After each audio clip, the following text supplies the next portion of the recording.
మనం చూసినట్లయితే ఈ 2వ కీర్తనలో ఉన్న దానికి దీనికి కొద్దిగా లింక్ కనపడుతుంది. లింక్ ఏంటంటే 2వ అధ్యాయం మొదటి నుంచి చదవండి.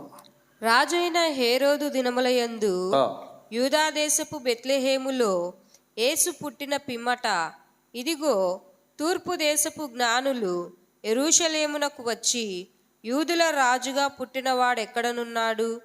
తూర్పు దిక్కున మేము ఆయన నక్షత్రము చూచి ఆయనను పూజింప వచ్చితిమని చెప్పిరి. చాలు. ఇక్కడ రాజైన హేరోదు యోధా దేశాన్ని పరిపాలన చేస్తున్నాడు. ఇంక ఇది కూడా పెద్ద చరిత్ర ఉంది. యూదా దేశాన్ని పరిపాలన చేస్తూ ఉన్నాడు. చేస్తున్నటువంటి దినాల్లో జరిగింది ఏంటంటే, బెత్లెహేంలో యేసు ప్రభువు వారు పుట్టారు కదా. పుట్టితే యెరూషలేములో కానీ బెత్లెహేంలో కానీ ప్రవక్తల ప్రవచనాల్లో, లేఖనాలలో, కీర్తన గ్రంథములో, ధర్మశాస్త్రములో ఉన్న మెస్సయ్య కదా యెషయా ప్రవచించాడుగా 9:6, ఇంకా 7:14 చాలా ఉన్నాయి. మీకా ప్రవచించాడు. ఇవన్నీ ఉన్నాయి. వీళ్ళు ఈ ప్రవచనాన్ని జ్ఞాపకం చేసుకోలేదు, ఆలోచించలేదు. బెత్లెహేములో ఉన్నవాళ్ళు మామూలుగానే ఉన్నారు, యెరూషలేములో ఉన్న వాళ్ళు మామూలుగానే ఉన్నారు. కానీ ఈ తూర్పు దేశపు జ్ఞానులు వీళ్ళు ఏం చేశారంటే, వాళ్ళు తూర్పు దేశపు జ్ఞానులు యెరూషలేమునకు వచ్చి యూదుల రాజుగా పుట్టినవాడెక్కడనున్నాడు? యూదులకు రాజుగా పుట్టినవాడు ఎక్కడున్నాడు? తూర్పు దిక్కున మేము ఆయన నక్షత్రమును చూచి ఆయనను పూజింప వచ్చితిమని చెప్పిరి. చూసారా? తూర్పు దిక్కున ఆయన నక్షత్రాన్ని చూశారు విజ్ఞానులు.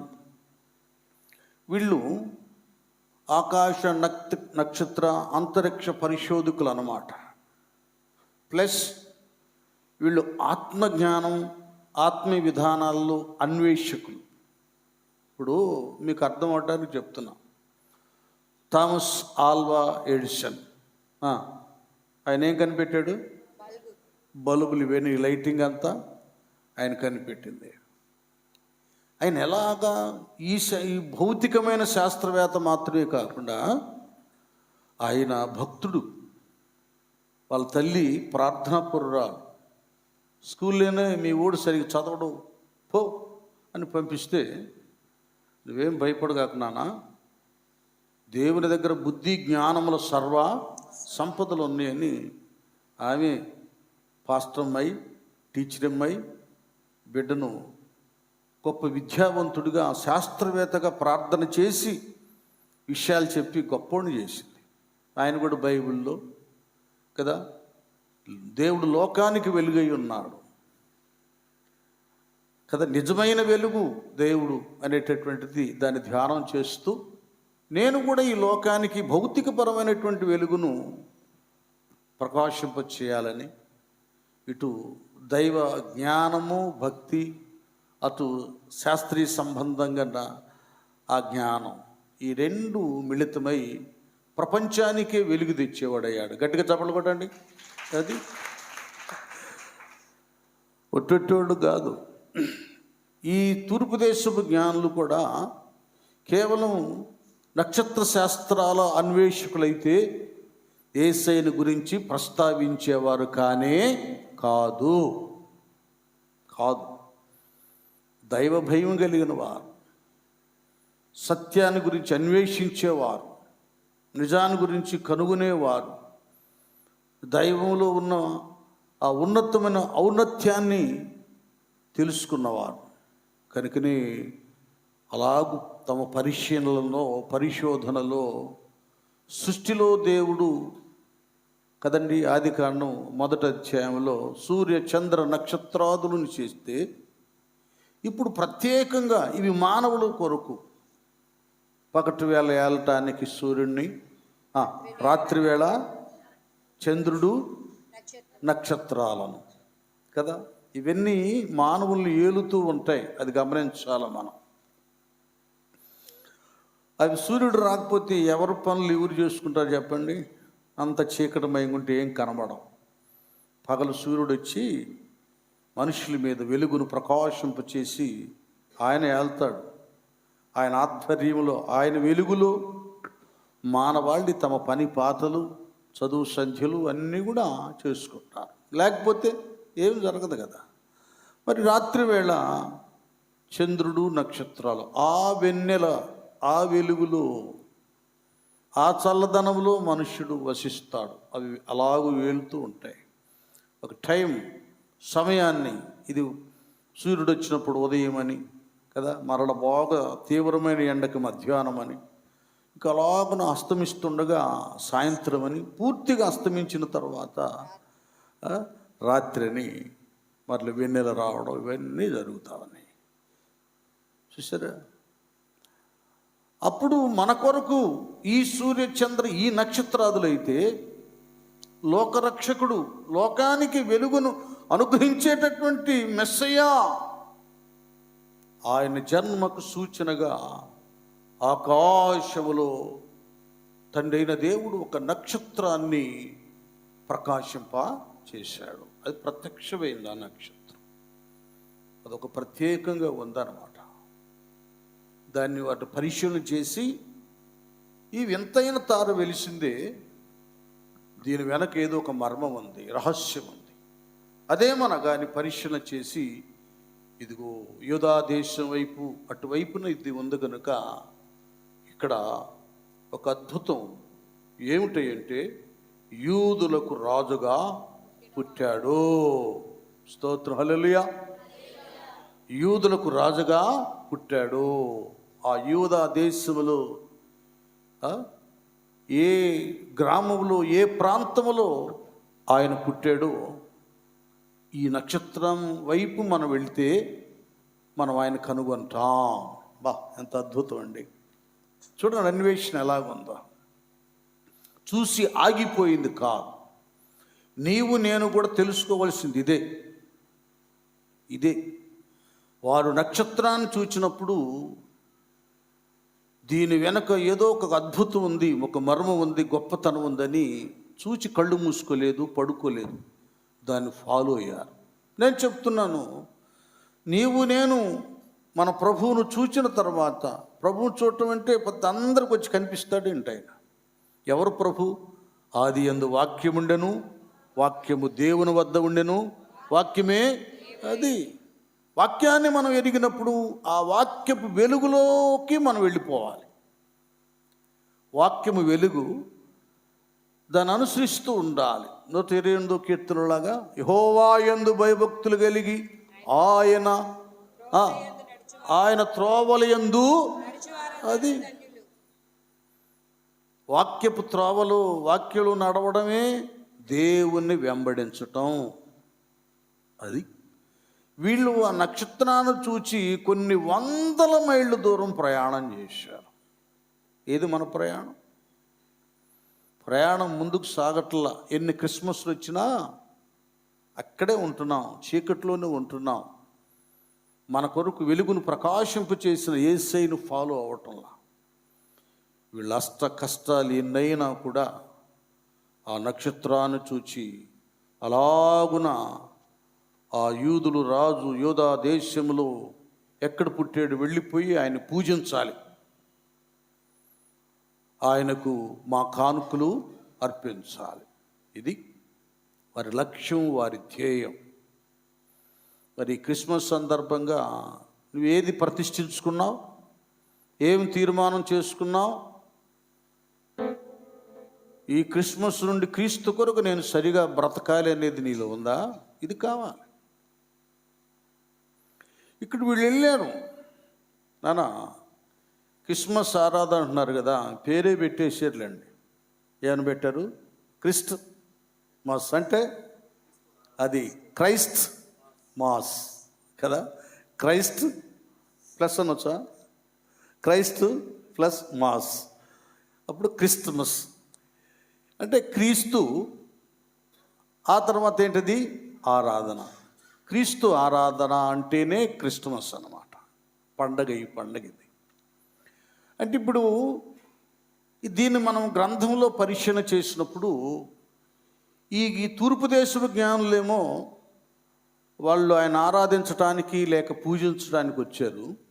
అక్కడ ఉన్నటువంటి ఈ 2వ కీర్తనలో ఉన్నట్లుగా హెరోదు, కొందరేమో ఈ అభిషిక్తుని, ఈ ఉన్నతిని లేకుండా చేయటానికి వాళ్ళ ప్రయత్నాలు వాళ్ళు చేస్తున్నారు. అది అప్పటి నుంచే కాదు, ఇప్పటి నుండి కూడా ఈ క్రైస్తవ్యము, క్రీస్తు మార్గం, రక్షణ సువార్తను ప్రకటింప చేయకుండా నిలుపు వేయటానికి ప్రయత్నాలు చేస్తున్న వాళ్ళు చాలామంది ఉన్నారు. ఎక్కడెక్కడైతే సువార్త ప్రకటించకూడదన్న చట్టాలు వచ్చినాయో, అంటే అన్వేషణలో నేను న్యూస్ తర్వాత వార్తాపత్రికలు చదివినప్పుడు కొన్ని తెలిసినాయి. ఏ ప్రాంతంలో సువార్త ప్రకటించకూడదు, క్రీస్తుని చెప్పకూడదు అని దాన్ని బ్యాన్ చేశారో ఆ ప్రాంతంలోనే సువార్త ఎక్కువగా వ్యాపించింది. మునుపు కంటే ఎక్కువ మంది మారు మనసు పొంది బాప్తీసం పొంది రక్షించబడ్డారు. అంటే వాళ్ళకి ఏమర్థమైందంటే ఇది బ్యాన్ చేయగానే, ఈ చట్టం తేగానే ఇందులో ఏదో శక్తి ఉంది, యేసుప్రభు వారిలో ఏదో మహిమ ఉంది, ఏదో ఘనత ఉంది, అందుకే వీళ్ళు ఆపేశారు. అసలు ఏంటది అని అలా గడుగేసేసారు, రక్షణే పొందుకున్నారు. హల్లెలూయా చెబుతాం, హల్లెలూయా. అంత ఉన్నతమైంది. హెరోదు ప్రభువారు పుట్టుకలోనే ఆయన లేకుండా చేయాలని ప్లాన్ వేసేసాడు, చంపేశాడు. ఇది ఇక్కడ విషయం ఏంటంటే, ఈ ఆరాధనలో కొద్దిగా మనం లోతుగా అలాగే వెళ్ళిపోయి మన టయానికి ముగించుకుందాం. మీరు ఇంటికి వెళ్ళి మీ పనులు చేసుకోవచ్చు, ఏం డిస్టర్బ్ ఏమీ ఉందండి. క్రిస్మస్ అంటే క్రీస్తు ఆరాధన. ఎవరు చేశారు అసలు ఆదిలో, లేక ప్రభువారు జన్మించినప్పుడు ఆరంభంలో ఎవరు ఈ ఆరాధన చేశారు? ఎవరైనా కొద్దిగా మనం పరిశీలన చేస్తే, ఫస్ట్ లూకాసు వార్త 2వ అధ్యాయము 14వ వచనం. ఒక్కొక్కటి. సర్వోన్నతమైన స్థలములలో దేవునికి మహిమయు ఆయనకిష్టులైన మనుషులకు భూమి మీద సమాధానమును కలుగును గాక అని దేవుని స్తోత్రము చేయుచుండెను. అది ఎవరు వీళ్ళంతా చెప్పండి దూత గట్టిగా. వెంటనే పరలోక సైన్య సమూహము ఆ దూతతో కూడా ఉండి సర్వోన్నతమైన స్థలములలో దేవునికి మహిమయు ఆయనకిష్టులైన మనుషులకు భూమి మీద సమాధానమును కలుగును గాక అని దేవుని స్తోత్రము చేయుచుండెను. దేవునికి స్తోత్రము చూడండి అన్న. ఫస్ట్ ఎవరంటే ప్రభువారు పుట్టిన తర్వాత ఆయన పశువుల పాకలు ఆ తొట్టులో పరుడినప్పుడు ఆ పరలోక బెటాలియన్ అంతా, కెరూబులు, సెరూపులు, దూతగణాలు ఉంటారు కదా, ఆ బెటాలియన్ దూతగణాలు భూమి మీదకి వచ్చారు. అసలు అది మనం ఒక్కసారి తెలుసుకుంటే చాలా ఆనందంగా ఉంటుంది. దాన్ని చక్కగా వివరిస్తూ, వర్ణిస్తూ, అందాలు తారపాడతాయండి, వర్ణిస్తూ మాసిలమణి అనేటటువంటి ఒక గొప్ప దైవజనుడు ఆయన పాట రాశారు. ప్రభు జన్మస్థలము పాకాయే గాని పరలోక సౌదమే, వాలుని చూడ జీవితమంత పవనమాయను. మళ్ళీ ప్రభు జన్మస్థలము పాకాయే గాని పరలోక సౌధమే, వాలుని చూడ జీవితమంత పవనమాయను. ప్రభు పాద పూజ వెనకాగ ప్రచరించే పుణ్యము, ప్రభు పాద పూజ వెనకాగ ప్రచరించే పుణ్యము.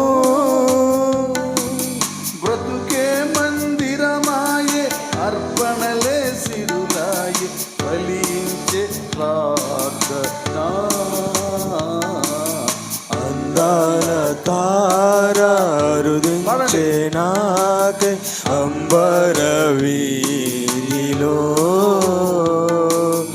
అవతారమూర్తి యేసయ్య కీర్తి అవని చాటుచున్ ఆనంద సాంద్రము పొంగే నాలో అమర కాంతిలో ఆది దేవుంద్రము పొంగే నాలో అమర కాంతిలో ఆది దేవుని చూడ ఆశింప మనసు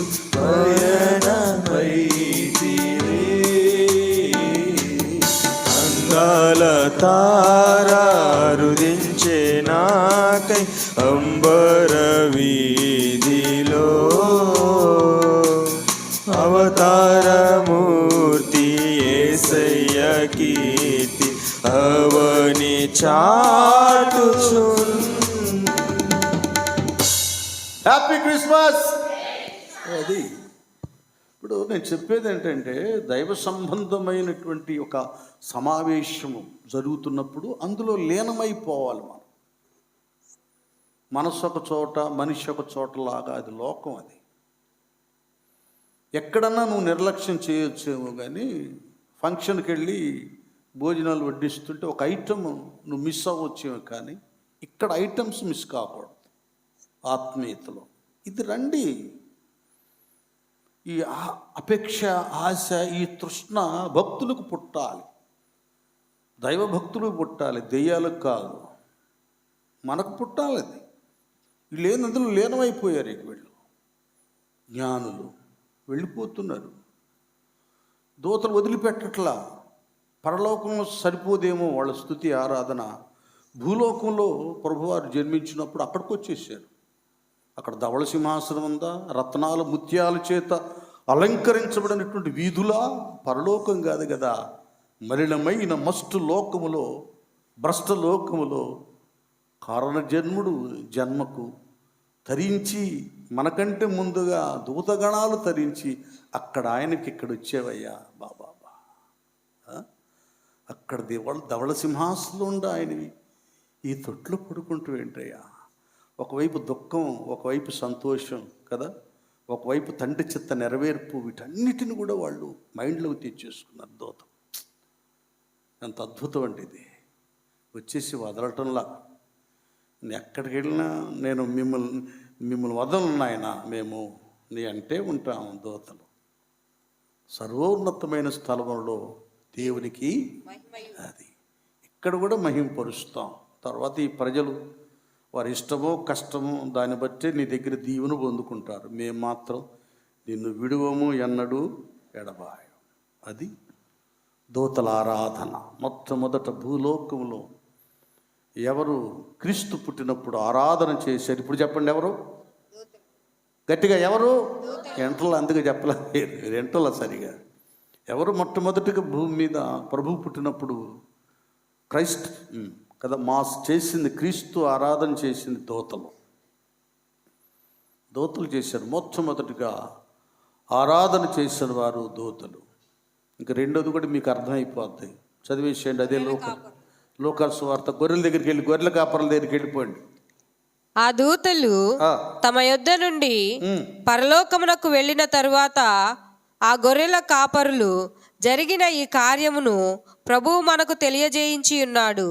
మనము బెత్లెహేము వరకు వెళ్ళి చూతము రండని ఒకనితోనొకడు చెప్పుకొని త్వరగా వెళ్ళి మరియను యోసేపును తొట్టిలో పండుకొని ఉన్న శిశువును చూచిరి. వారు చూచి ఆ శిశువును గూర్చి తమతో చెప్పబడిన మాటలు ప్రచురము చేసిరి. గొర్రెల కాపరులు తమతో చెప్పిన సంగతులను గూర్చి విన్నవారందరూ మిక్కిలి ఆశ్చర్యపడిరి. అయితే మరియా ఆ మాటలన్నీయు తమ హృదయములో తలపోసుకొనుచు భద్రము చేసుకొనెను.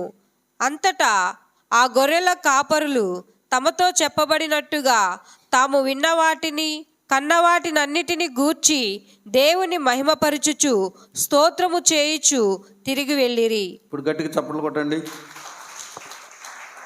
రెండోది ఎవరు అంటే స్తోత్రము చేయొచ్చు, ఆరాధన చేస్తూ శిశువైనటువంటి ప్రభువారిని చూచి రెండోసారి రెండవ మెట్టు రెండవ బృందం ఎవరంటే గొర్రెల కాపరులు.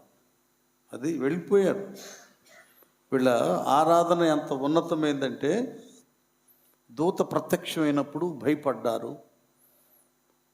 దూతలేమి మీరు భయపడొద్దయా, ఇదిగో మీకు సంతోషకరమైన శుభవర్తమానం చెప్తా ఉన్నాను. అదేంటంటే దావీదు పట్టణమందు నేడు రక్షకుడు మీ కొరకు పుట్టి ఉన్నాడు. అది మీ కొరకు పుట్టి ఉన్నాడు. నెక్స్ట్ ఏమంటారు?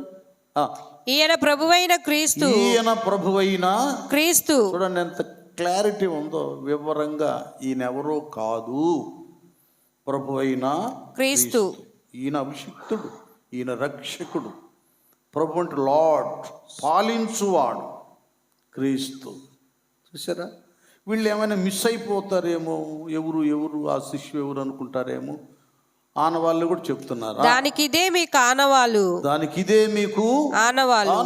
ఒక శిశువు పొత్తి గుడ్డలతో చుట్టబడి ఒక తొట్టెలో పండుకొని ఉండుట మీరు చూచెదరని వారితో చెప్పెను. ఎక్కడున్నాడో ఆ శిశువు, ఎలాగూ పొత్తిగుడ్డలతో చుట్టబడి ఉన్నాడో, ఆ పశువుల పాక, ఇవన్నీ చక్కగా వివరంగా ఆ దావీదు పట్టడం అంటే, చెప్పండి మీరు, దావీదు పట్టడం అంటే ఏంటిది? బెత్లెహేము. దావీదు పట్టడం అంటే బెత్లెహేము. అక్కడ దావీదు గారు పుట్టారు, అక్కడే యేసు ప్రభుల వారు పుట్టారు. బెత్లెహేములో ఎఫ్రాతా మరొక పేరు, అక్కడ ఆయన పుట్టారు. ఇలాగూ పొత్తిగుడ్డలతో చుట్టబడి ఉన్నారని క్లారిటీ వివరంగా అర్థమయ్యేటట్లుగా ఒక సువార్త చెప్పినట్లుగానేనండి. మనం ఎలాగ చెప్తామో, యేసుప్రభు నమ్ముకుండయ్యా, ఆయన మన కొరకు రక్తం చిందించాడు, ఆ రక్తం ద్వారా మన హృదయాలు పవిత్రపరచబడతాయి, ఆయన పరలోకానికి మార్గం ఇదిగో అని ఎలాగ మనం చెప్తా ఉన్నామో, ఆయన పరిశుద్ధుడు, పాపం లేదని వివరణ. సువార్తలో కూడా ఒక వివరణ కావాలి. ఎలాగ పడితే అలాగ కేకలేయటం, రంకిలేయటం, ప్రతాపాలు చూపటం కాదు, అర్థమయ్యేటట్లు చెప్పాలి. లేకపోతే అంత వ్యర్థమైపోద్ది.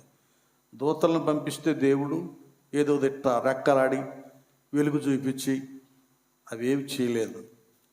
భయపడొద్దని ప్రశాంతంగా సువార్తను గొర్రెల కాపరులకి తెలియచేస్తే వాళ్ళు మర్చిపోయి విడిచిపెట్టలేదు. ఒకరికొకరు చెప్పుకొని కూడబలుక్కొని అందరూ ఏకంగా వెళ్ళి ఆ పశువుల పాక దగ్గరికి వెళ్ళి అక్కడ మరియమ్మ, యేసు ప్రభుల వారిని చూచి ఆయన్ని స్తుతించి, ఇక్కడ చివరిలో ఉంది కదా, ఏం చేశారు? ఆయన్ని దేవుని మహిమపరచుచు స్తోత్రము చేయుచు, అది ఆరాధన చేసి గొర్రెల కాపరులు తిరిగి వెళ్ళారు. గట్టిగా చప్పట్లు కొడదాం. ఇది వాళ్ళు చేసింది. ఒకరేమో పరలోకమందున్నటువంటి దైవ చిత్తాన్ని నెరవేర్చి ఆరాధన దూతలు, రెండవ వారేమో గొర్రెల కాపరులు వినిన మాటను, దూతలు చెప్పినటువంటి మాటను తృణీకరించగా, వ్యర్థము చేయక, ఇది ఏ మిక్కిలి అనుకూల సమయం అన్నట్లుగా ఆ గడిలోని అందరూ సిద్ధపడి కూడబలుకొని వెళ్ళి ప్రభువాలను చూచి దేవుని మహిమపరిచి స్తోత్రాలు చెల్లించారు. చూసారా ఎలాగుందో ఈ ఆరాధన? ఇలాగా కదా. మూడవదిగా మనం చూసినట్లయితే వెళ్ళిపోదాం, ఇక్కడికి వెళ్ళిపోండి, మత్తయి సువార్తకు వచ్చేసాయి. వాళ్ళ ఆరాధన తీసేయండి. ఎవరి ఆరాధన? వీళ్ళు ఏం చేశారు నాన్న? అది కావాలి. తర్వాత వాళ్ళు వచ్చారు ఆనందభరితులై 10. వారు ఆ నక్షత్రమును చూచి వారు ఆ నక్షత్రమును చూచి అత్యానందభరితులై ఇంటిలోనికి వచ్చి తల్లి అయిన మరియను ఆ శిశువును చూచి సాగిలపడి ఆయనను పూజించి తమ పెట్టెలు విప్పి బంగారమును సాంబ్రాణిని బోళమును కానుకలుగా ఆయనకు సమర్పించిరి. దేవుని స్తోత్రాలు. ఇది మూడో టీం ఎవరంటే తూర్పు దేశపు జ్ఞానులు. ఇక్కడ వీళ్ళు కూడా దూతలేమో దేవుని చిత్తాన్ని, దైవాజ్ఞకు, దేవుని సెలవుకు లోబడి వాళ్ళు వచ్చేసి పశువుల ఆ పాక దగ్గర సర్వోన్నతమైన స్థలములో దేవునికి మహిమని అక్కడ ఆరాధించారు, గణపరిచారు. గొర్రెల కాపరులేమో దూతలు తమతో చెప్పిన మాటకు లోబడి ఆనవాళ్లను తెలుసుకుని దాన్ని ఫాలో అయ్యి ప్రభువును చూచి మహిమపరిచి స్తుతించి ఆరాధించారు. ఇక్కడ తూర్పు దేశపు జ్ఞానులేమో వాళ్ళ జ్ఞానాన్ని, సామర్థ్యాన్ని పెంచుకుంటానికి నక్షత్రాన్ని చూయించిన దేవుడు వీరు కూడా ఇదేదోలే ప్రత్యేకంగా ఉందన్నట్లు కాకుండా ఈ ప్రత్యేకత లేదో అద్భుతం ఉందని దాన్ని ఫాలో అయ్యి మధ్యలో యెరూషలేములో ఆగిపోయినా అక్కడ తడబడిపోయారు. ఒక చిన్నది చెప్పాలి ఈ సమయంలో. నేను చెప్పాను మొన్న కూడా నరసాపేట ఆరాధనలో. వీళ్ళు తూర్పు దేశపు జ్ఞానులు చక్కగా నక్షత్రాన్ని చూస్తూ అది ముందు నక్షత్రం వెళ్తూ ఉన్నది, వీళ్ళేమో దాన్ని ఫాలో అవుతున్నారు. అప్పుడు దాకా వాళ్ళ ప్రయాణం బాగానే ఉంది. యెరూషలేముకు వచ్చేసరికి డిస్టర్బ్ అయిపోయారు. యెరూషలేముకి వచ్చేసి అక్కడలాగా ఎంటర్ అయ్యారో లేదో నక్షత్రం మాయమైపోయినట్లు అయిపోయింది. కనపడలేదు. కనపడకపోతేనే వీళ్ళు హెరోదు రాజు దగ్గరికి వెళ్ళి ఈ మాటలు చెప్తా ఉన్నారయ్యా, మరి యూదులు రాజుగా పుట్టినటువంటి ఆయన ఎక్కడున్నాడు? తూర్పు దిక్కున నక్షత్రం చూసి ఆయన పూజింప వచ్చితిమని చెప్పిరి. తూర్పు దిక్కున మేము ఆయన నక్షత్రమును చూచి ఆయనను పూజింప వచ్చితిమని చెప్పిరి. అది ఆయన నక్షత్రాన్ని చూసి ఆయన పూజ చేయడానికి వచ్చాము నాయన, ఆరాధించడానికి. ఆయన ఎక్కడ పుట్టిందని అప్పుడు ఎంటర్ అయ్యాడు. ఇక్కడ విషయం ఏంటంటే నాన్న కొద్దిగా మీరు అర్థం చేసుకోండి. ఏది ఎత్తినా దానికి ఒక చరిత్ర ఉంటుంది. ఎందుకంటే మేము చిన్నప్పటి నుంచి ఇదిగో ఇలాగ మాసిలమణి గారు, పిఎల్ పరంజ్యోతి గారు, పెద్ద పెద్ద మహమ్మనీయులు భక్తులు ఉన్నారు. అలాంటి భక్తుల దగ్గర నేర్చుకున్నాం. వాళ్ళు చరిత్రతో ఏది చెప్పినా చరిత్ర లాగుతారన్నమాట. యెరూషలేమును గురించి చూసినట్లయితే వాస్తవంగా ఆ ప్రదేశానికి షాలేము రాజు పరిపాలన చేసినటువంటి ప్రాంతం అది. షాలేము దానికి పేరు. మెల్కిసెదెకు దాన్ని పాలన చేశాడు. ఆయన ఎవరు? సర్వోన్నతుడైన దేవునికి యాజకుడు. ఆదికాండం 14 తర్వాత చదువుకోండి. అక్కడే ఈ సొదొమ గొమొర్రాను ఒక 4-5 దేశపు రాజులు ఆక్రమించుకొని స్త్రీలను, ధనాన్ని దోచుకొని వెళ్ళినప్పుడు లోతు అక్కడ ఉన్నాడు కనుక ఆ సమాచారం అబ్రహాం గారికి తెలిసి 318 మంది అలవర్చబడినటువంటి తన దాసులను తీసుకుని వెళ్ళి 5-6 దేశపు రాజులను జయించి వాళ్ళ ఆస్తులు, ధనము, స్త్రీలను, పిల్లలను తీసుకొచ్చి వాళ్ళకి అప్పగించినాక ఆ మెల్కిసెదెకు షాలేము రాజు దగ్గరికి అబ్రహాం గారు వెళ్తాడు. ఆయన సర్వోన్నతుడైన దేవునికి ఏమై ఉన్నాడు? యాజకుడై ఉన్నాడు షాలేము రాజు. అక్కడికి వెళ్ళి 10వ భాగం ఇచ్చి ఆయన చేత ప్రార్థన చేయించుకొని దీవించబడ్డాడు అబ్రహాం గారు. ఆయనే మన ప్రభు అయిన యేసు క్రీస్తు కదా, దీవించబడ్డాడు. ఆ ప్రాంతానికి షాలేము అనేటటువంటిది అనమాట. షాలేముకు రాజు ఆ ప్రాంతం పేరు. తర్వాత ఆదికాండం 22వ అధ్యాయంలో ఏమైందంటే అబ్రహాం గారుకి దేవుడు స్వరం వినపడుతుంది. ఏం వినపడిందంటే, అబ్రహామా నీవు ప్రేమిస్తున్నటువంటి నీ కుమారుడు, నీ వాగ్దాన పుత్రుడు, ఎవరు చెప్పండి ఆయన గట్టిగా, ఇస్సాకును నువ్వు నాకు బలిగా అర్పించన్నాడు. అంటే దేవుడు మన దగ్గర నరబలి కోరేవాడు కాదండి. ఇదొక టెస్ట్, ఇదొక పరీక్ష. కొన్ని విషయాల్లో మనకు కలిగే శ్రమల్లో కూడా ఎట్లా ఉంటుందంటే, ఎవరికి కలిగిన కష్టాలు, శ్రమలు, నింద, అవమానం, బాధ కలిగినట్లుగా ఉంటుంది. ఆ బాధలో మనం కూరుకుపోయేటట్లుగా దేవుడు చేయడు. దీని వెనక ఉన్నతమైనటువంటి మహిమను, శాంతిని, నెమ్మదిని ఆయన కలుగు చేస్తాడు. ఇది టెస్ట్. దేవుని పిల్లలు దేవునికి చేరువవ్వటానికి, ఆయన కంటే మనం ఎక్కువగా దేన్ని ప్రేమించకుండా దేవునే ప్రేమించి దైవ ప్రేమ ద్వారా అనేక దీవెనలు పొందుకుంటానికి, మనకు, మన బిడ్డలకు, మన సమస్తానికి ఇదొక పరీక్ష, పరిశోధన. యోబు గారికి, అబ్రహాం గారికి, దావీదు గారికి ఇలాంటి వచ్చినాయి. వాళ్ళు గొప్పోళ్ళు అయిపోయారు. వాళ్ళని మనం అందరం మాదిరిగా తీసుకుంటున్నాం. మనం కూడా అబ్రహాం గారిలాగా ఉండాలి, ఆయన విశ్వాసులకు తండ్రిని. ఈ కుమారుని బలిగా ఇవ్వమన్నాడు. ఓకే, లోపల కుమిలిపోతున్నా మళ్ళీ విశ్వాసం అబ్రహాం గారిని బలపరుస్తూ ఉంది. ఆయన చెప్పిన ఆయన ఎవరు? ఇచ్చిన ఆయనే కదా. ఇస్సాకు ఈ కుమారుడు ద్వారానే ఆశీర్వాదాలు ఇస్తానన్నాడు, ఈ సంతతిని ఉన్నతంగా చేస్తానన్నాడు. ఆయన మాట ఎందుకు చెప్తాడు, తప్పుతాడు? ఏదో ఒక మెర్కిల్ ఉంది, అద్భుతం ఉంది దీని వెనకని.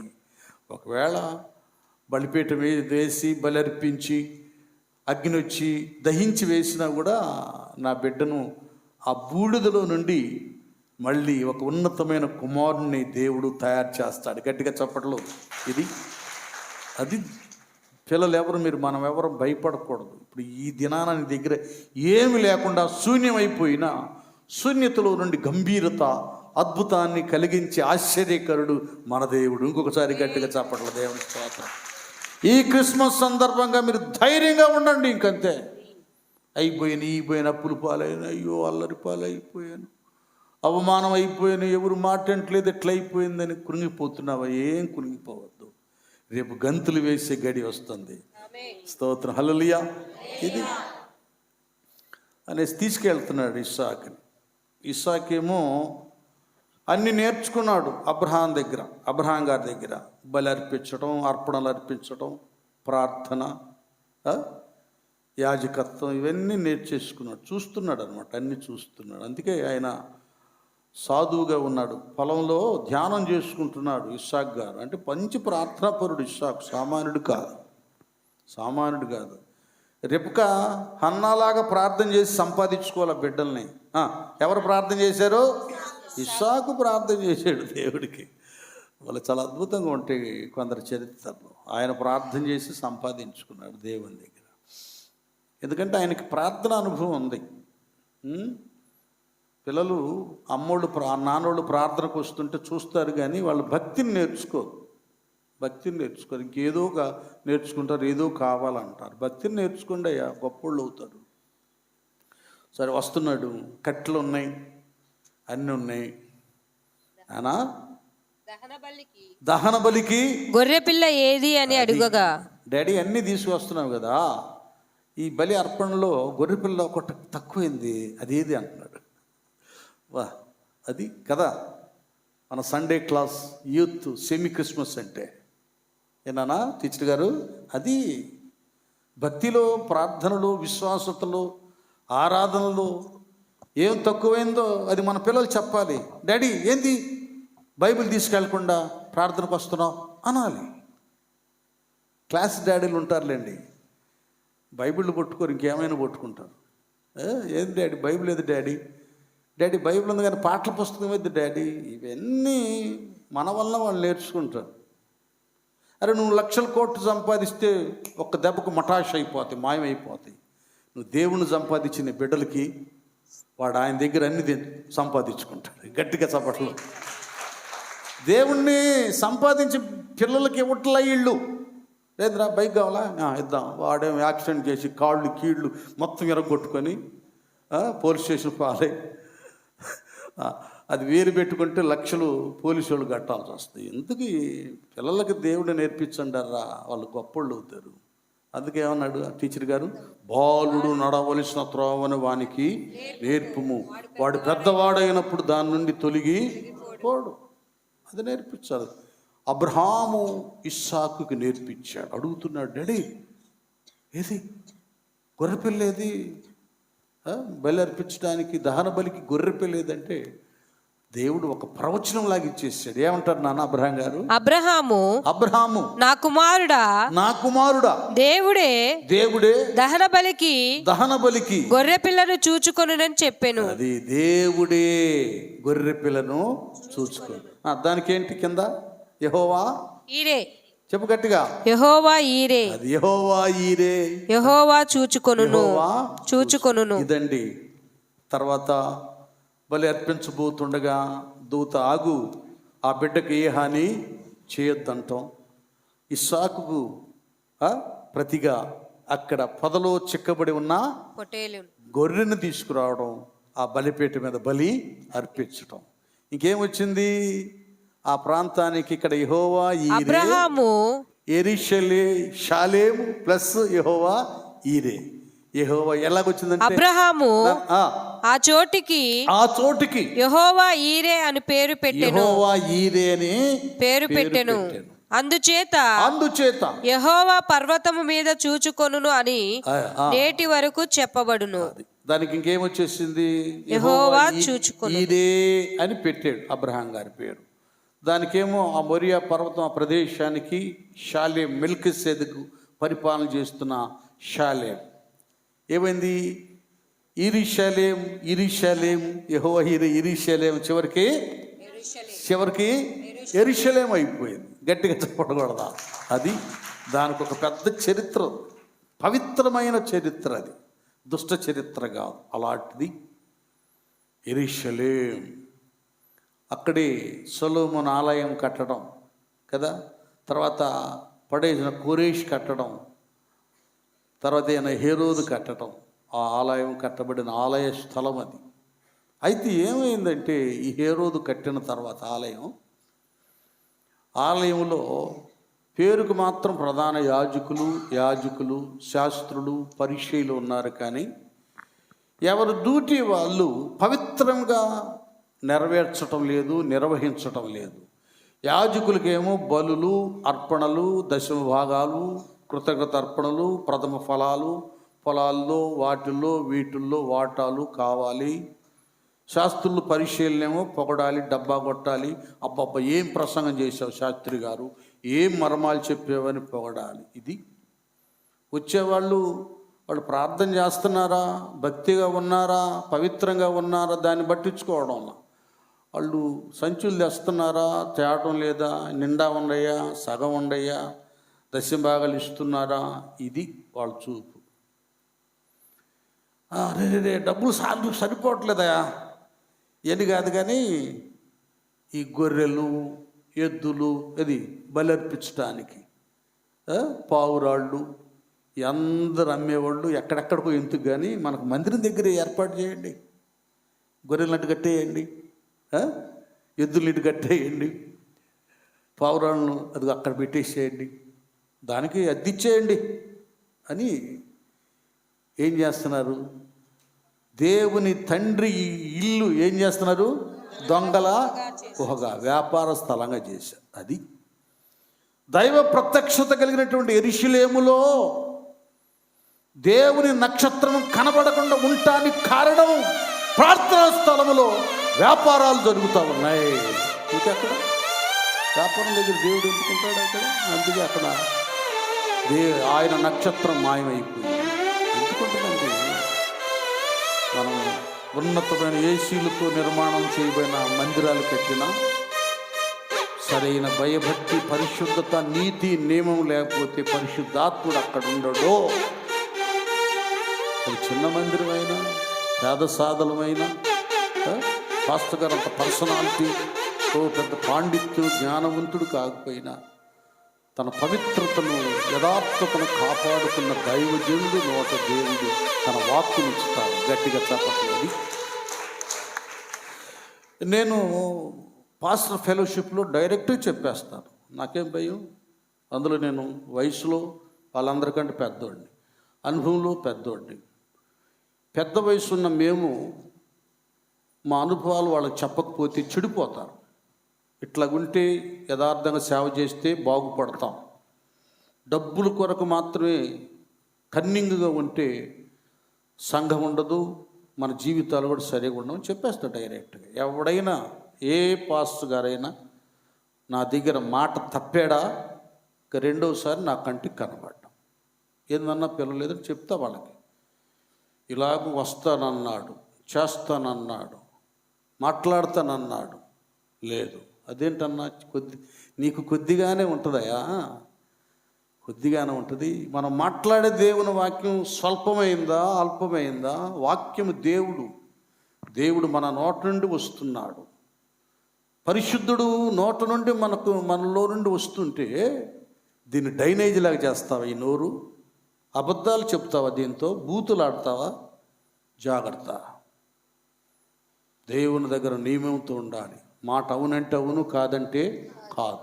అంతకు మించి వచ్చింది సైతాన మాటే కానీ దైవ సంబంధమైంది కాదు. అన్నీ సేవకులు, సంఘ పెద్దలు, విశ్వాసులు అందరు జాగ్రత్తగా ఉండాలి. అభిషేకం అనేది నిలబడాలంటే అబద్ధాలతో, పనికిమాల మాటలతో బ్రతికే వాళ్ళ మీద అభిషేకం ఉండదు.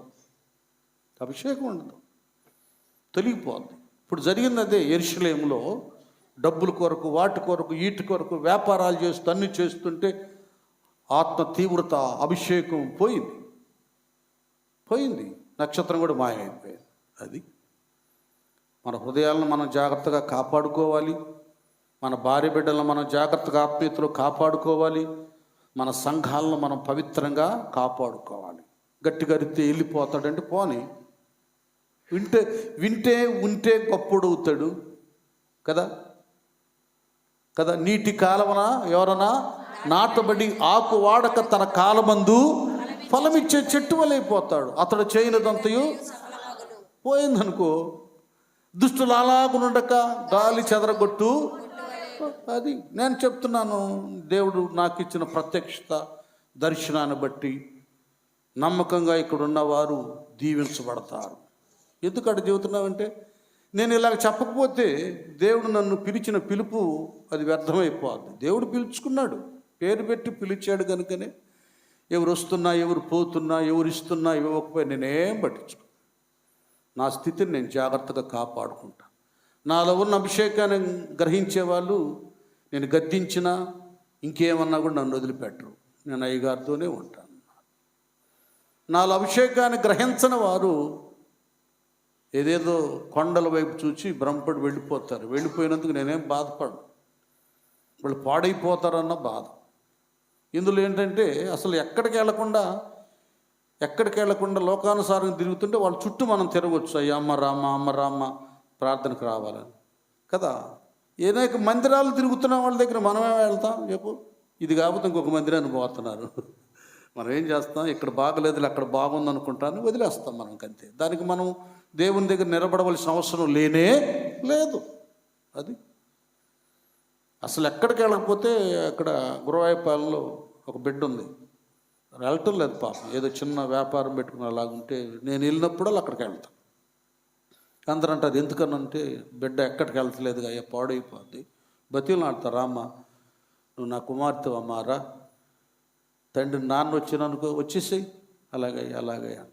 మనం ప్రయాసపడాలి. అసలు దూరం అయిపోయిన వాళ్ళు ఏడో ఆ మందిరాలకి ఈ మందిరాలకి ఎంగులు మెతుకులు కాసిపెట్టి వెళ్తారు. వాళ్ళతో దగ్గరికి వెళితే మనల్ని తక్కువగా అంచనా వేస్తారు. సంఘానికి ఒక నియమం ఉంది, దాన్ని మనం కాపాడుకోకపోతే వాళ్ళు అనుకుంటారు, చూసావా నేను ఇచ్చే 1000 రూపాయలు కోసం వచ్చాడు అనుకుంటారు. అలాంటి వాళ్ళ దగ్గరికి వెళ్ళకూడదు. సేవకులు ప్రార్థన మాత్రమే చేయాలి. రోషాన్ని కాపాడుకోవాలి భక్తి జీవితంలో. ఏలి అంటాడు, నేను రోషము గలవాడనై ఉన్నానని. సేవకుడు ఆత్మీయ రోషం కలిగి ఉండాలి. డబ్బుల కోసం తలంచకూడదు. నానా యెరూషలేములో అభిషేకం పోయిందంటే యాజకుడు 10వ భాగాల కొరకు, కానుకల కొరకు, అర్పణ బలుల కొరకు వ్యాపారాలు చేస్తున్నాడు. ఇంకంతే. యేసయ్యకి కోపం వచ్చిన తర్వాత ఏం చేశాడు మీకు తెలుసుగా. సబ్జెక్ట్ అది కాదు, వెళ్ళిపోయాడు. ఇక వెంటనే ఏం చేశాడంటే హెరోజ్ రాజు దగ్గరికి వెళ్ళిపోయాడు. ఆ కొలువులోకి వెళ్తే, ఎందుకు వచ్చారా ఏంటయ్యా? మేము ఆయన నక్షత్రం చూసి వచ్చాం, యూదులు రాజుగా పుట్టినవాడు ఎక్కడ అనగానే వాడి గుండె చెదిరిపోయింది. హెరోదు రాజు ఈ సంగతులు విన్నప్పుడు అతడును అతనితో కూడా యెరూషలేము వారందరూ ఏమైపోయారు? కలవరపడిరి. డిస్టర్బ్. అమ్మో, దిగజారిపోయింది. ఎందుకంటే ఈయన రాజుగా, యూదులకు ఇంకొక రాజు పుట్టాడంట, నా సింహాసనం, నా రాజరకం, నా ఘనత పోయింది, వణుకు. ఇది పెద్ద సైతాన్ అన్నమాట. ఏది? ఇతరులు బాగుపడుతుంటే, ఇతరులు హెచ్చించబడుతుంటే, ఇతరులు దీవించబడుతుంటే కలవరపడతారే. ఏంద్రా ఈడు ఇంత సంపాదించాడు, ఏంద్రా ఈమె ఇట్ట ప్రార్థన చేస్తుంది, ఏంది ప్రవచిస్తున్నాడు ఆయన, ఈమెంది దర్శనం చెప్తా ఉంది. ఇదొక ఆత్మీయ అసూయ అన్నమాట. ఏంది వాళ్ళు అది కట్టించారు, బిల్డింగుల మీద బిల్డింగ్. ఈకెందుకు? వాడు సుఖంగా సౌఖ్యంగా ఉంటే, మనం ఎప్పుడన్నా కష్టంలో ఉంటే ₹1 అప్పిస్తాడన్నా, ఏందన్నా బాధలో ఉన్నా తీసుకో అని ఇస్తాడు. వాడే పాడైపోతే నీకు ఎవడిస్తాడు చెప్పు? కాబట్టి నువ్వు నేను అందరూ సుఖంగా సౌఖ్యంగా అందరూ బాగుండాలని కోరుకోవాలి.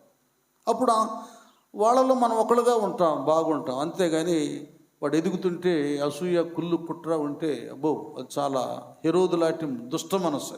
అది ఉండకూడదు, మనలో ఎవరిలో ఉండకూడదు. అది వాళ్ళు దీవించబడతా ఉంటే దేవునికి స్తోత్రాలు చెల్లించాలి. యూదుల రాజు అనేసరికి ఇక్కడ గుండె పగిలిపోయింది. అరే ఏంద్రా అని వీళ్ళ టీం ఒకటి ఉంటుందిగా, వీళ్ళందరూ కూడా కలవరపడ్డారు. ఇప్పుడు జరుగుతుంది ప్రపంచంలో ఇదే.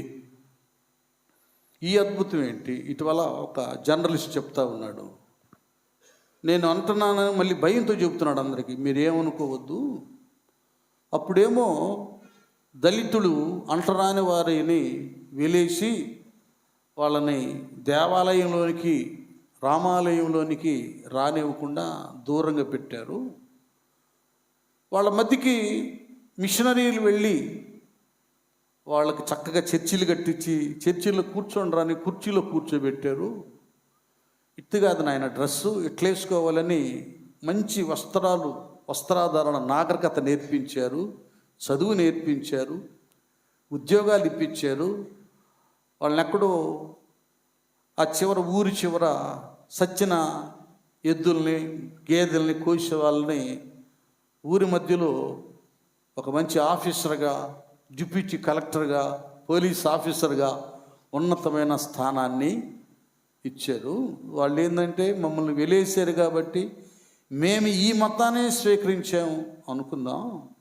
అదే కాకుండా ఇప్పుడు చాలామంది రెడ్లు, కమ్మాళ్ళు, నాయుళ్ళు కదా, రకరకాల కులాల ఉన్నతమైన ఓసీలు వచ్చేసేసి యేసుప్రభు నమ్ముకొని బాప్తిసం మంది రక్షించబడటమే కాకుండా ఏమండి మోజేస్ చౌదరి, విజయప్రసాద్ రెడ్డి వీళ్ళందరూ పెద్ద పెద్ద పాస్టర్లు అయిపోయారు. ఏంది ఇది ఈ చిత్రంగా ఉంది కదా అని మళ్ళీ ఇంకో మాట చెప్పాడు. ఈ ఇరాన్లో, ఈ సిరియా ప్రాంతంలో ఉగ్రవాదులు ఉంటారే, ఉగ్రవాదికి సంబంధించినటువంటి ఆ చీఫ్ ఆయన కుమారుడు కూడా యేసుని అంగీకరించాంట. చప్పలు కొట్టండి. కొన్ని వేల మంది, లక్షల మంది ఆ గల్ఫ్ కంట్రీస్లో ఈ గొడవలు, ఈ బాంబులు, చంపుకుంటాలు, కొట్టుకుంటాలు విరక్తి చెంది క్రీస్తులో, అందులో ఉన్న సమాధానాన్ని, ప్రేమను గ్రహించి అనేకులు క్రీస్తును వెంబడిస్తున్నారు. ఇంకోసారి గట్టిగా చప్పట్లు దేవుని. అది కదా క్రీస్తు మార్గం, శాంతి సమాధానాన్ని ప్రజలను సుఖింపచేసేది. ఆ జర్నలిస్ట్ అంటాడు. మరి వీళ్ళ గురించి మనం ఏమనుకుందాం చెప్పండి? వాళ్ళంటే ఆలయాలకు రాకుండా వెళ్ళేసారు కాబట్టి వెళ్ళారు అనుకుందాం. వీళ్ళెందుకు వెళ్తున్నారు? ఈ ఉన్నతమైన హోదాలో, స్థానంలో ఉన్నవారు ఎందుకు వెళుతున్నారు? అవన్నీ వదిలిపెట్టి ఎందుకు వెళుతున్నారు ఈ చర్చిలకి? ప్రశ్నార్థకం ఆయనకి వచ్చేసింది. నేను చాలా హ్యాపీ అయిపోయాను. సత్యాన్ని ప్రజలు గ్రహిస్తున్నారో, నిజదేవుని వెంబడిస్తున్నారన్న ఆనందం అనా ఈ హెరోదుకు వచ్చేసింది. ఉనికిపోతా ఉన్నాయి అనమాట. కాళ్ళు చేతులు గుడ్డె దిగజారిపోయాయి.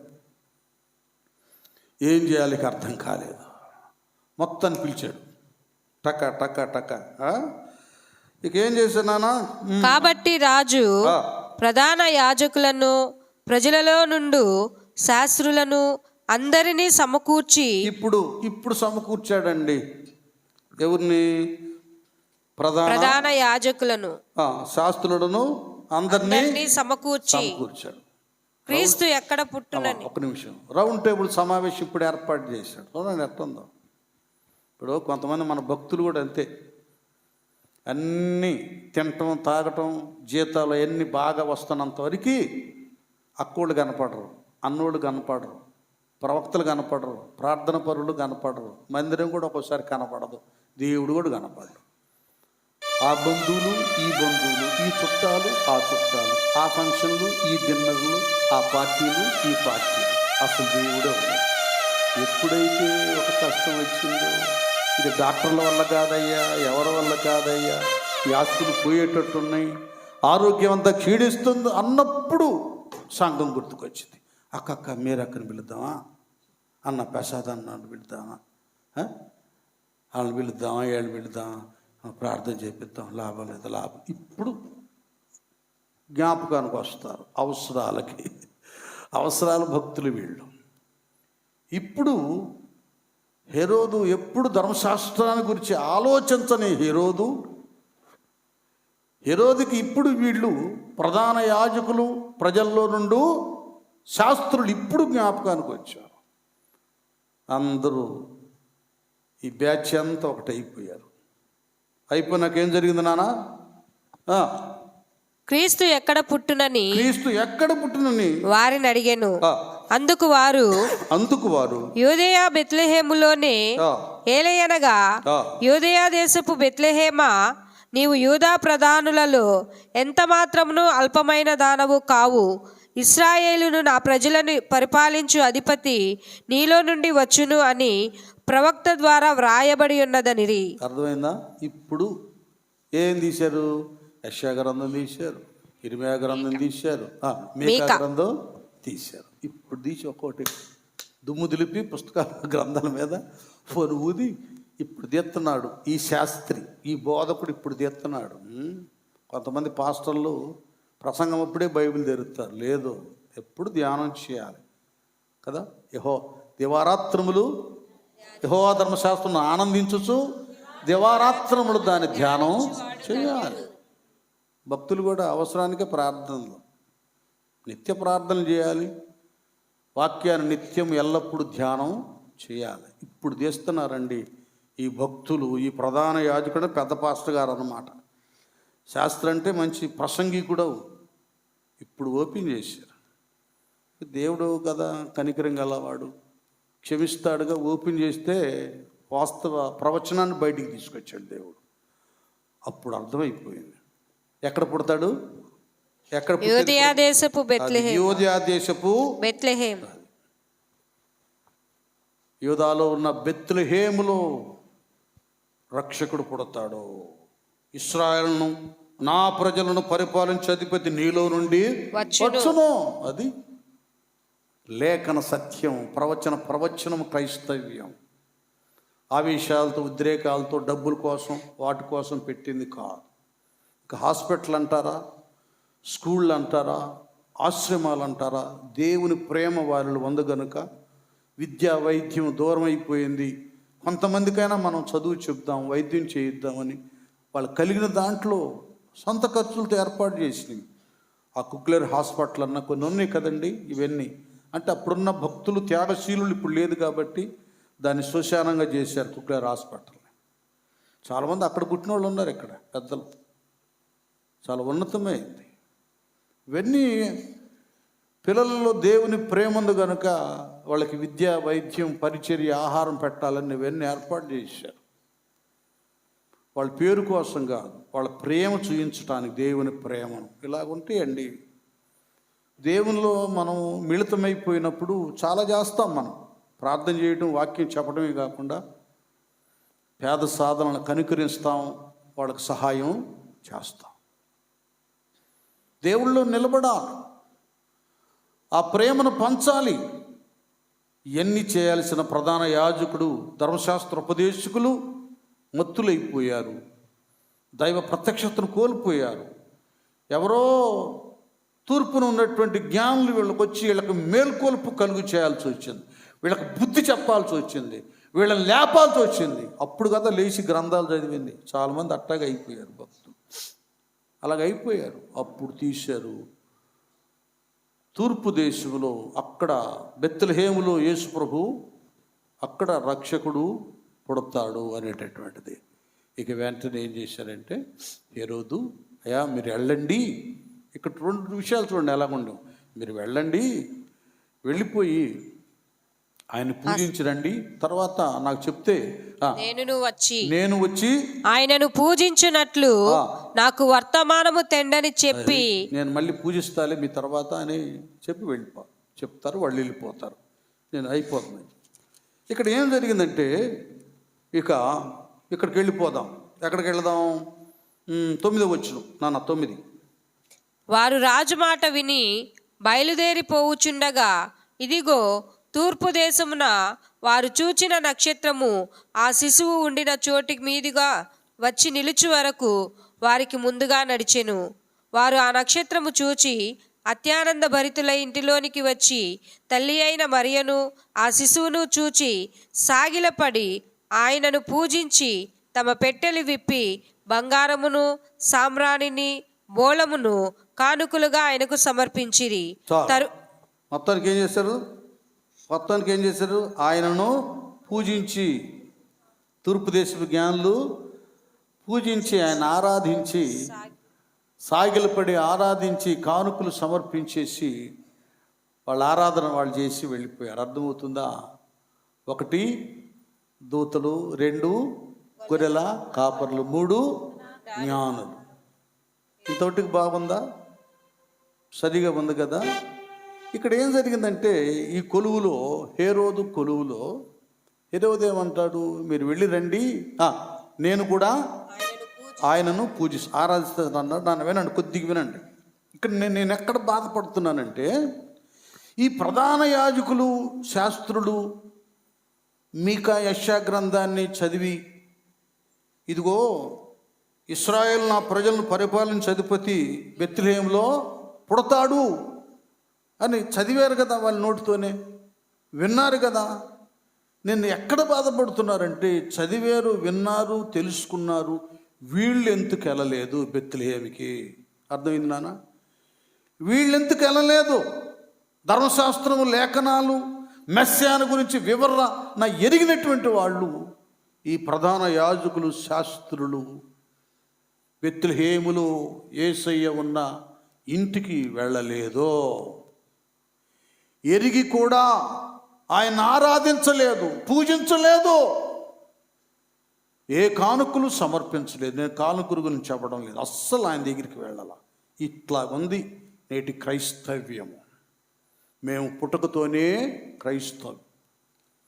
మా ఇంట్లో పెద్ద బైబిల్ ఉంది, నిఘంటు ఉంది, ఈ పుస్తకం ఉంది, ఆ పుస్తకం ఉంది. క్రిస్మస్ వస్తే మేము చేసిన డెకరేషన్ ఎవరు చేయరు, ఇన్ని వేలు ఖర్చు పెట్టుకుంటాం.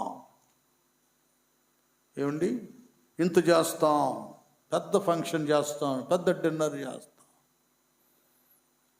ఇన్ని తెలిసిన వారు యేసు ఎందుకు పుట్టాడో తెలిసి ఉన్నా ఆయనను ఆరాధించలేని వ్యర్థ క్రైస్తవులు, నామకార్థ క్రైస్తవులు అయిపోయారు. యేసయ్య అన్నట్లుగా, ఈ ప్రజలు నన్ను తమ పెదవులతో ఘనపరుస్తున్నారు కానీ వారి హృదయం నాకు దూరంగా ఉంది. మనుషులు కల్పించిన పద్ధతులను దైవోపదేశాలుగా ఉపదేశిస్తూ నన్ను వ్యర్థంగా, అది వ్యర్థ ఆరాధనలో ఉన్నారు. నేను ఒక్క నిమిషం చెప్తాను, ఇది విమర్శ కాదు. బైబిల్లో క్రిస్మస్ తాత లేడు, బైబిల్లో ఇంకొకటి ఏం లేదు. మీరే చెప్పండి, నేను ఎందుకు చెప్పు? బైబిల్ ఇంకొకటి లేనిదేంది మనోడు పెట్టారు బయట. చెట్టమ్మా, ఎవరేం కొట్టరులే, మీ డబ్బులు ఏం కట్టవు అకౌంట్లో నుంచి. ఇంకోటి ఏంది? తాత లేడు, చెట్టు లేదు, ఇంకేమీ లేదు. చెప్పండి, లేదు. సరే, ఓకే, ఏదో ఒక మంచికి ప్రయోజనకరమైన వాటికి, సాకారతత్వమైన వాటికి పెట్టారంటే ఓకే, చెప్పుకోవచ్చు. లేని ఏదో వాటిని మాత్రం బాగా ఫోకస్ చేస్తున్నారు. ఉన్నదాన్ని పట్టించుకోవట్లేదు, ఆ వాక్యాన్ని అనుసరించటం లేదు. ఇలాగ ఒక టీం అయిపోయింది. ప్రధాన యాజకులు, శాస్త్రులాంటి వారు ఆరాధన ఏమిటో ఎరిగి కూడా వ్యర్థ ఆరాధన చేస్తున్నవారు, సత్యారాధన, దేవుడు ఆత్మ కనుక ఆయన ఆరాధించేవారు ఆత్మతోనూ సత్యముతోనూ ఆరాధించాలనేటటువంటి వారు ఆ క్రిస్మస్ సరైన ఆరాధన లేకుండా పోతామని, అది క్రిస్మస్ ఇప్పుడు అంత వేస్ట్ చేసేస్తున్నారు. దైవ నియమానికి వ్యతిరేకంగా చేస్తున్నారు, డబ్బాలు కొట్టుకుంటున్నారు. ఈ ప్రధాన యాజకులు, శాస్త్రులు వెళ్ళొచ్చుగా, ఎత్తుకుంటూ వెళ్ళొచ్చుగా, ఆయన పూజించవచ్చుగా, ఆరాధించవచ్చుగా. లేదు, నథింగ్, ఏం లేదు. చాలామంది క్రైస్తవులు వాళ్ళకి మారు మనసు అంటే ఏంటో తెలుసు, బాప్తిస్మం అంటే ఏంటో తెలుసు, చచ్చిపోతే ఎవడు నరకానికి వెళ్తాడో తెలుసు, ఎవరు పరలోకానికి వెళ్తాడో తెలుసు. ఎరిగి తప్పు చేస్తూ నరకానికి సిద్ధపడుతున్నారు. అది ఈ క్రిస్మస్ దినాల్లోనైనా అలాంటి ఆచార భక్తులు ఆత్మీయులుగా మార్చబడాలని మనం ప్రార్థన చేద్దాం. గట్టిగా చప్పట కొట్టండి, దేవునికి స్తోత్రం. ఇలాగైపోయారు, చేయలేదు వాళ్ళ ఆరాధన తెలిసి కూడా.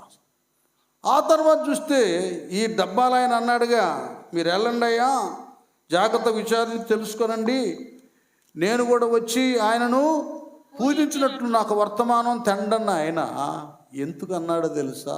ఆయన దగ్గరికి వెళ్తానని ఎందుకన్నాడు? యేసయ్యని పూజించటానికి కాదు, ఆరాధన చేయటానికి కాదు. మీరే చెప్పండి. చంపటానికి. ఎందుకు చంపటానికి హీరో. అది ఆయన ప్లాన్. ఈ దినాల్లో చాలామంది మందిరాల్లో జరుగుతున్న సంఘటనలు అందరికీ ఎక్కడ తెలుస్తున్నాయి? ఎవరు పాస్టర్ గారు దెయ్యం పట్టిన వాళ్ళకి ప్రార్థన చేస్తున్నాడు, ఇట్ట అంటున్నాడు, అట్ట అంటున్నాడు, కేకలు వేస్తున్నాడు. మందిరాల్లో ఎన్నో జరుగుతాయి. మన ఇంట్లో ఫ్యామిలీ ఉంటుందండి, ఒక పిల్లోడు కేకలు వేస్తాడు, ఇట్టపడేస్తాడు, ప్లేట్ అట్టపడేస్తాడు. పక్కింటోడికి ఏం పని? మన ఇంట్లో వీడియోలు తీయటానికి. చెప్పండి. మన పిల్లలు ఉంటారు, సాత్వికంగా ఉండేవాడు ఉంటాడు, కోప్పడేవాడు పడతాడు, నాకు బైక్ కావాలి లేకపోతే నేను చచ్చిపోతాననేవాడు ఉంటాడు. మన పిల్లోడు కాడు కొనిస్తాడు బైకు, బతికిస్తాడా? వాడు తండ్రి ఏం చేస్తాడో, ఏదో కష్టమో బష్టమో అప్పో సప్పో తెచ్చి వాడు కొనిచ్చుకుంటాడు. వాడు ఆయన ఇల్లు అది. దివ్యవుడు దాని వీడియో తీసి చూడు, పలానా ఆయన కొడుకు ఎట్ట దుర్మార్గుడు, ఈయనేందుకు భక్తుల్లాగా నటిస్తాను. ఇవన్నీ మనకు అవసరం. వాడు వస్తాడు, వచ్చేవాడు ఇది వాక్యం ఈయన వెళ్ళాలి కదా. పాస్ గారు ఏదో దెయ్యానికి ప్రార్థన చేస్తారు, అది ఇట్టటి కొట్టుకులాడితే కేకలేస్తాయి, తీసి వీడియోలో పెడతాడు. మతోన్మాదులు విమర్శించటానికి హెరోదు బ్యాచ్ అన్నమాట. హెరోదు యేసయ్యను ఆరాధించటానికి కాదు, యేసయ్యను చంపేయటానికి. ఇలాంటి దుష్ట ఆరాధికు తలంపు కలిగినటువంటి వాళ్ళు ఉంటారు. హెరోదు లాంటి వాళ్ళు కూడా నేటి సమాజంలో ఉన్నారు. ఆ విషయం మనం చాలా జాగ్రత్తగా ఉండాలి. దేవుడు వివేకవంతుడు, జ్ఞానవంతుడు కనుక తిరిగి వెళ్ళేటప్పుడు అక్కడికి వెళ్ళొద్దులే, వేరే మార్గాన వెళ్ళండి. అది కూడా చాలా ఇంపార్టెంట్ వర్డ్. తరువాత హేరోదు నొద్దకు వెళ్ళవద్దని స్వప్నమందు దేవుని చేత బోధింపబడిన వారై వారు మరి ఒక మార్గమున తమ దేశమునకు తిరిగి వెళ్ళిరి. చెప్పబట్టండి. అది అంటే మనం మన హృదయంతో నిండు మనస్సుతో మన దేవుని ఆరాధించినప్పుడు ఏ భ్రష్టుని దుష్టుని చేతికి దేవుడు మనలను అప్పగించడు. అంతే. యథార్థ హృదయులై 2 సంవత్సరాలు ప్రయాసపడి తూర్పు దేశ జ్ఞానులు బెత్లెహేములో యేసయ్యను కనుగొని ఆ నక్షత్రం ద్వారా ఆయన పూజించి, సాగిలపడి పూజించి భద్రంగా 2 సంవత్సరాలు కానుకలు దాచుకున్నారండి. మధ్యలో వాడుకోకుండా అవి తీసుకొచ్చి ఆ పెట్టెలు తెరిచి ఆయనకి అర్పించేసి పూజించేసి బయలుదేరిన యథార్థ హృదయులను, నిజభక్తులను దేవుడు హింసకి, నాశనానికి, మరణానికి ఎందుకు అప్పగిస్తాడు? ఏ దేవుని సేవించడానికి వారు వచ్చారు, అదే దేవుడు వీరిని రక్షించి వీళ్ళు చావకుండా బ్రతుకున్నట్లుగా వేరే మార్గమున పంపించాడు. గట్టిగా చప్పలు కొట్టండి. నేను చెప్తున్నాను, ఈ దినాన నీ రక్షకుడు, నీ దేవుడిని ఆత్మతో సత్యముతో ఆరాధిస్తూ కష్టమైన శ్రమైన నీ ప్రభువును విడిచిపెట్టకుండా తూర్పు దేశపు జ్ఞానుల వల్ల నువ్వు ఆరాధన చేస్తున్నావా? దుష్టు నుండి, కీడు నుండి, సాతాను నుండి సమస్తమైనటువంటి చెడ్డవాటి నుండి దేవుడు నిన్ను రక్షించి ఈ సంవత్సర కాలం అంతా, రాబోయే సంవత్సర కాలం అంతా కూడా తన ఉన్నతమైన సన్నిధిలో భద్రపరచునుగాక. దేవుని స్తోత్రం. కనుక ఇలాగుంది ఆరాధన. కొందరేమో తెలిసి కూడా ప్రధాన యాజకులు శాస్త్రులు ఆరాధన చేయలేదు. కొందరేమో హేరోదు లాంటి వాళ్ళు కపటపు ఆరాధన చేస్తున్నారు విమర్శించడానికి, వ్యర్థమైనది. దూతలు పరలోకులు చేసిన ఆరాధన చాలా. ఆయన ఎక్కడున్నా ఆయన అంట పోవాలని పశువుల పాకలో ఉన్న అక్కడ ఆరాధన చేశారు. గొర్రెల కాపరుడు ఒక్క నిమిషం కూడా ఆలస్యం చేయకుండా వెళ్ళి ఆయన ఆరాధించారు. తూర్పు దేశపు జ్ఞానులు 2 సంవత్సరాలు ప్రయాసపడి ప్రభు దగ్గరికి వెళ్ళి ఆరాధన చేశారు. కనుక ఏ ఆరాధన మనం చేస్తున్నాం? మన ఆరాధనలో ప్రయాస ఉందా, సత్యం ఉందా, ఆత్మజ్ఞానం ఉందా, వివేచన ఉందా, ఇష్టత ఉందా? ఎలాగ చేస్తున్నాం ఆరాధన?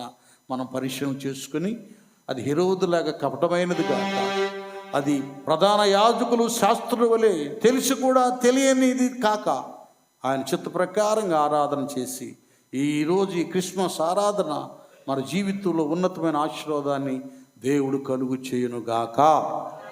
తల వంచండి, ప్రార్థన చేసుకుందాం. టైం అయింది. మీ ఇంటి దగ్గర చాలా పనులు ఉంది. అందరూ మోకరించండి. మోకరించగలవారు హృదయాలు తెరవండి.